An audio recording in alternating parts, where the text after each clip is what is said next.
अस्सलामुअलैकुम मेरे अजीज़ वतनों। जिन दोस्तों ने रोज़े रखे उनको ईद मुबारक। जिन्होंने नहीं रखे उनको पेट्रोल की कीमतों में 100 रुपये का इजाफ़ा मुबारक।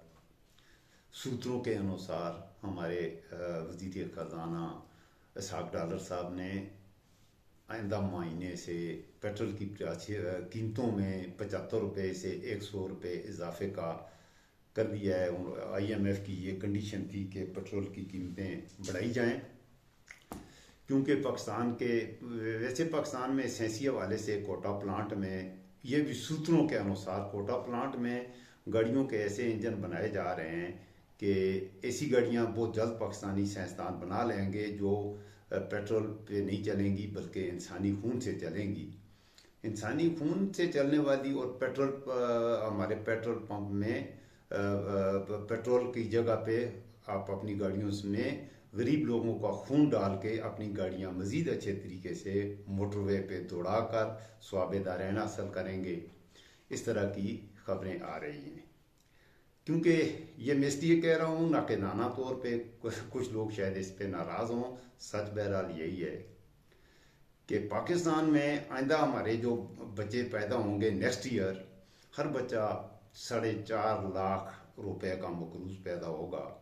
और जब वो पैदा होगा तो उसके ऊपर उस पर 4.5 लाख रुपए कर्ज होगा। उस बच्चे ने तो ये 4.5 लाख रुपया नहीं खाया यार। उस पर 4.5 लाख रुपए का ये कर्ज क्यों है? सवाल तो बनता है। दुनिया में, पूरी दुनिया में ये कोरोना के बाद कुछ न कुछ महंगाई दुनिया के मुख्तलिफ मुल्कों में आई है। तरक्की याफ्ता मुल्कों में भी आई थी। हमारे मुल्क में भी कोरोना की वजह से जो महंगाई आनी थी वो 2020-21 में जब इमरान खान इक़्तिदार में था तो कीमतें काफ़ी बढ़ी। और जब कीमतें बढ़ी तो उनके खिलाफ एहतजाज किया गया। हमारी ये PDM की जमातें जो आज हुक्मरान हैं, इन्होंने जोरदार किस्म का एहतजाज किया। बिलावल भुट्टो जरदारी ने कराची से इस्लामाबाद तक का मार्च करके एहतजाज रिकॉर्ड करवाया। मौलाना फजल रहमान साहब ने वो क्या कहते हैं मिलियन मार्च, 15 लाख लोगों के, कितने लोगों के जलसे थे, शायद 15 लाख से भी ज़्यादा थे मौलाना फजल रहमान के जलसों में। हर जलसे में 5 करोड़ लोग होते हैं, 15 करोड़ लोग होते हैं। 15 लाख वो कसर नफसी से काम लेते हुए वो 15 लाख कह रहे थे। उनके एक एक जलसे में 15 करोड़ लोग आए थे। और उन सब ने इमरान खान ने जो महंगाई की थी, जब डॉलर की कीमत बढ़ती हुई 178 रुपये तक चली गई, पेट्रोल की कीमतें बढ़ती हुई 148 रुपीज़ तक चली गई, जबकि इंटरनेशनल मार्केट में उस वक्त डॉलर $130 पर बैरल तक जा पहुंचा था। इस वजह से पाकिस्तान में डॉलर की कीमतें 178 रुपये गई थी।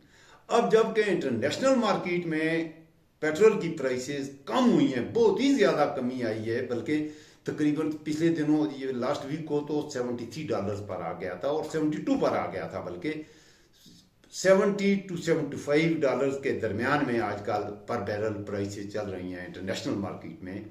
जबकि पाकिस्तान में पेट्रोल की प्राइसेस इस कदर बढ़ चुकी हैं पहले ही ऑलमोस्ट।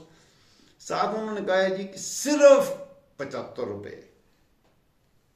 मरियम औरंगजेब साहब फरमा रही हैं कि पेट्रोल की प्राइसेस में सिर्फ 175 रुपये का है, सिर्फ 75 रुपये का इजाफा किया जा रहा है। ऐसे कह रही हैं कि जैसे ये रमज़ान का महीना गुजरा है।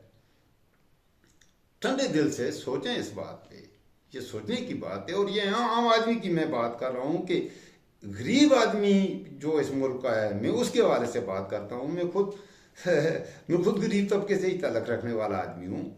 और मैं एक गरीब आदमी की बात कर रहा हूँ कि इस मुल्क में हमारे लीडर्स आया इसलिए मैंने खून की बात की, इसलिए है कि इनकी जो गाड़ियां चलती हैं ये इस मुल्क के गरीबों के, मेरे खून से, आपके खून से चलती हैं।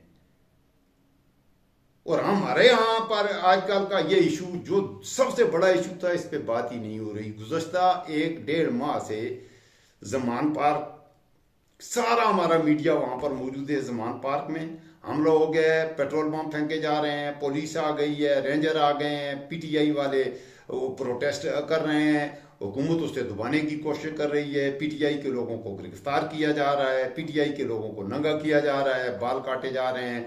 मौलाना फजल रहमान साहब कह रहे हैं कि पीटीआई की जो खवातीन हैं उनके गाल जो हैं वो ऐसे हैं, उनके पाँव के तलवे ऐसे हैं, वो तितलियां हैं, फलां फलां फलां, इंसानियत की तौहीन, एक दूसरे को गाली गलोच, ये हमारे इस मुल्क के इश्यूज हैं।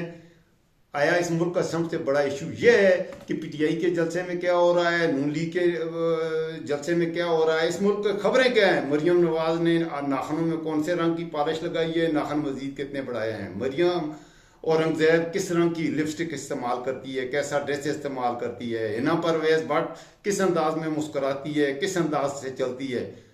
ये इस मुल्क के मौजूआत हैं।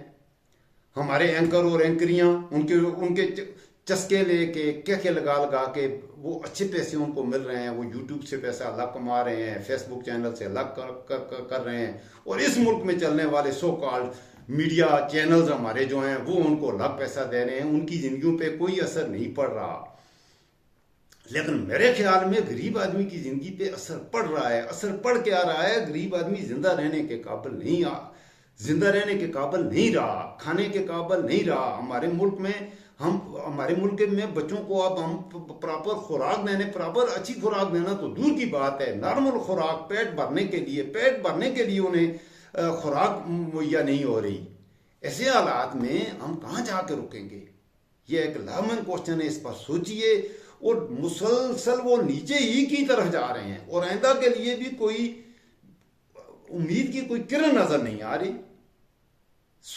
ये सवाल हैं, इन सवालों का जवाब तलाश करें कि आया क्या खराबी है हम एक ऐसे मुल्क में। अब मैं आपको एक मुस्बत पहलू भी बताता हूं। इस मुल्क में पाकिस्तान कोई मामूली मुल्क नहीं है। 25 करोड़ लोगों का यह मुल्क है, एक बहुत बड़ी आबादी है, दुनिया की चौथा आबादी के लिहाज से सबसे बड़ा मुल्क है। रकबे के लिहाज से भी 8 लाख स्क्वायर किलोमीटर, ये कोई छोटा सा मुल्क नहीं होता। दुनिया में छोटे छोटे मुल्क हैं जो 1 लाख स्क्वायर किलोमीटर भी नहीं है।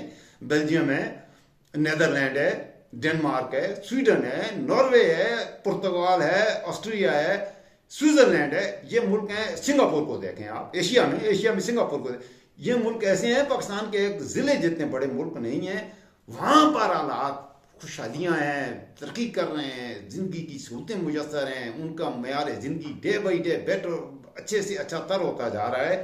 तो हमारे मुल्क में हमने क्या गुनाह किया है यार, क्या गलती हो गई है हमसे कि इस्लाम के नाम पर यह मुल्क जो कि ला इलाहा इल्लल्लाह मुहम्मद रसूलुल्लाह इस नारे पे बनने वाला मुल्क है, उसका ये हाल किसने कर दिया है, क्यों ऐसा हाल हुआ है?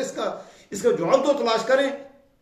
आज भी हम इसका जवाब तलाश करने के लिए नहीं जा रहे, बल्कि जिन्होंने इस मुल्क को इस हाल तक पहुंचाया है, हम उसके जिंदाबाद मुर्दाबाद के नारों से ही आम लोग नहीं निकल रहे। इस बात पे सोचें, आम लोगों तक ये जो पढ़े लिखे बाशऊर लोग हैं, खुदा के लिए आम लोगों तक ये बात पहुंचाएं, इन मसाइल को पहुंचाएं और इसका जवाब तलाश करें। अपनी इनका जवाब तलाश करें।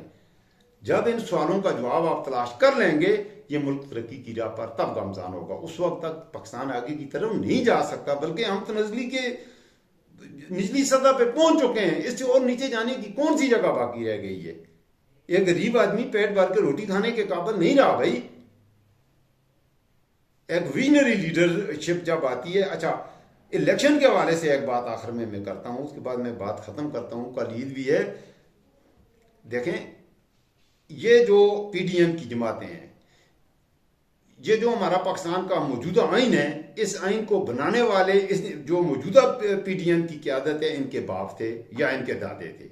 इन्होंने ये आइन बनाया है। जिस आइन में ये लिखा है, उस आइन में इनके मुफ्ती महमूद भी उस आइन में था। असमान यार वली का बाप दादा था, उसमें वली खान उस आइन लिखा हुआ था। अनस नूरानी का वालिद मौलाना शाह अहमद नूरानी मौजूद था। बिलावल भट्टो के दादे को तो ये क्रेडिट दिया जाता है, नाने को, जुल्फ़िकार अली भट्टो के, वो ये आइन बनाने वाला है। कैसे बना, कैसे, मैं उस तफसील में मैं नहीं जाता, लेकिन उसको ये क्रेडिट दिया जाता है हमेशा कि वो पाकिस्तान के आइन का खालक है। वो आइन जो इन्होंने बनाया है, उस आइन में यह लिखा है कि अगर कहीं पे पाकिस्तान में किसी सूबे में किसी असेंबली का डिसोल्यूशन होता है या नेशनल असेंबली का डिसोल्यूशन होता है, डिसॉल्व हो जाती है, उस सूरत में 90 डेज में इलेक्शन करानी है। ये आइन कह रहा है। हमारे जज ने, चीफ जस्टिस ने, सुप्रीम कोर्ट ने भी यही कहा है भाई कि आइन ये कह रहा है तो उसलिए 90 दिन में इलेक्शन करवाओ। इसमें बहाना नहीं है कि आगे कि तुम्हारी सिक्योरिटी के क्या मसला है, तुम्हारी पैसे नहीं दे रहे, वो उसको इलेक्शन कमीशन को नहीं दिए जा रहे हैं, ये नहीं है 90 दिन में आपने इलेक्शन करने हैं, जैसे भी आप करते हैं करें। वो कहते हैं हम नहीं करेंगे।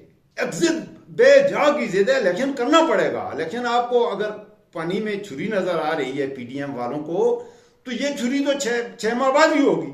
चलें, अगर ये नहीं है इस मसले का एक और हाल भी है। वो हाल ये है कि अगर पाकिस्तान के अवाम सोचें, मैं दावत फिक्र दे रहा हूं साहिबान अकल को, साहिबान फहम को, जो अकल रखने वाले लोग हैं, ऐसे कर लेते हैं। अगर आपके ख्याल में नवाज शरीफ का भाई क्या कहते हैं शहबाज शरीफ इतना कॉम्पिटेंट लीडर है कि वो इस मुल्क में बेहतरी ला सकता है, इस मुल्क के अवाम की जिंदगी को बेहतर कर सकता है, महंगाई कम कर सकता है, पाकिस्तान को एक तरक्की याफ्ता मुल्क बना सकता है, तो बगैर इलेक्शन के 10 साल के लिए उसे वजीर आजम बना दो। बिलावल भुट्टो को 10 साल के लिए मुल्क का वजीर खारजा बना दो।